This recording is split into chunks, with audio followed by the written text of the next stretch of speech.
Consider subscribing to our channel and liking this video if you found it useful.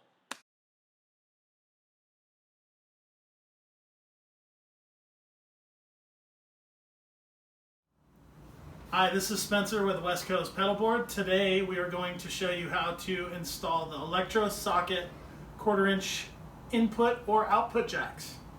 Come on. That's perfect. Any cable that we make comes with a lifetime warranty.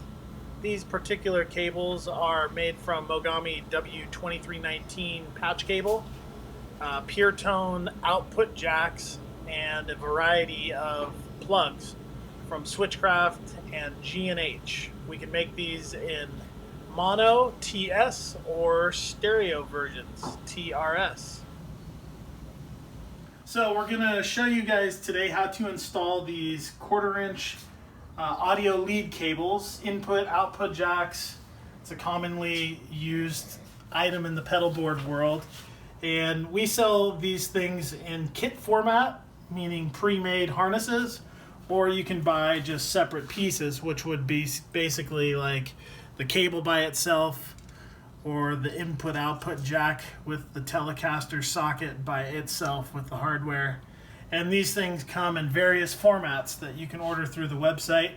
And the most commonly ordered one is this one right here. It's an 18-inch Mogami cable, 2319, pure tone output jacks, and a Switchcraft 228 right angle connector. And these come, when you buy them in the harness format, it comes with mounting hardware, which is these cable clamps and screws, and it comes with your color choice of silver or black mounting hardware. And you can also choose mini right angle, straight, or even TRS options through the website. So let's install this thing. You won't need many tools to get this job done. An electric drill, 1-inch Forstner bit, 7/8" paddle bit, some clamps for your workpiece, and some measuring devices. Boom!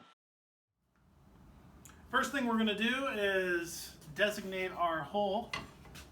Luckily we've done this a bunch of times and this is pretty easy for us, but what you're going to want to do is kind of figure out where you want these holes to be at. If you are making multiple, just make sure that they aren't going to interfere with anything on the underside of the board or the pedalboard top deck piece.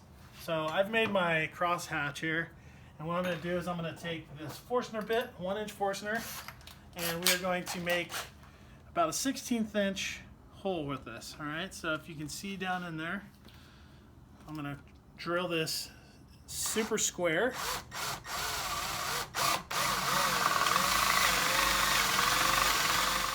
So I'm going to test the depth here and just put your electro socket piece in there, and I like that. We're flush right here. So what we're going to do now is we're going to change over to the 7/8" bit, and we're going to go ahead and make that hole. Again, going as squarely as possible. If you have a drill press, you could use that. And then just noting too that you don't want to go all the way through a hardwood, even plywood. So what we're going to do is we're going to stop about 3/4 of the way and then go from underneath to finish the hole.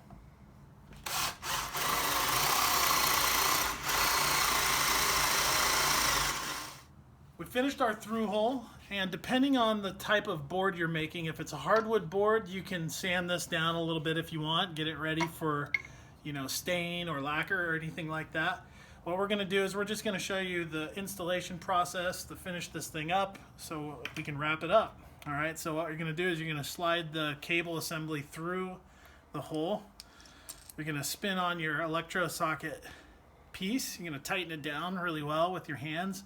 And we like to actually mount this so the cabling is going to be pointing towards the top of the pedal board. So if you can see this, I'm going to stick it in there and orient the piece so that the cable is actually sticking towards the top here.